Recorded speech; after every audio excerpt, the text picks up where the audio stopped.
ನೀವು ನೋಡ್ತಾ ಇದ್ದೀರಾ ಜನಸೇವಾ ಕನ್ನಡ ಟಿವಿ, ಇದು ನಿಮ್ಮ ವಾಹಿನಿ.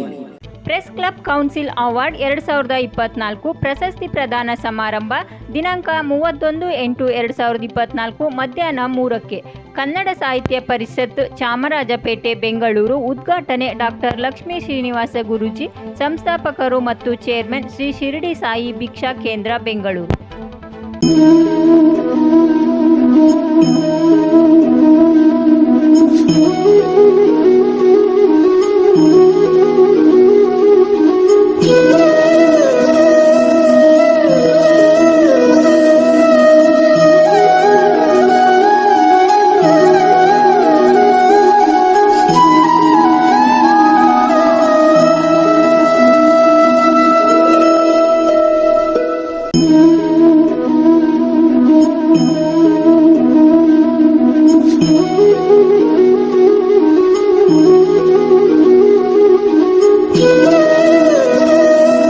ಸಬ್ಸ್ಕ್ರೈಬ್ ಬಟನ್ ಮೇಲೆ ಕ್ಲಿಕ್ ಮಾಡಿ ಹಾಗೂ ನಮ್ಮ ಹೊಸ ವಿಡಿಯೋ ನೋಟಿಫಿಕೇಷನ್ಗೋಸ್ಕರ ಪಕ್ಕದಲ್ಲಿ ಕಾಣುವ ಬೆಲ್ ಬಟನ್ ಮೇಲೆ ಕ್ಲಿಕ್ ಮಾಡಿ ಹಾಗೂ ಲೈಕ್ ಮಾಡಿ, ಶೇರ್ ಮಾಡಿ, ಕಮೆಂಟ್ ಮಾಡಿ.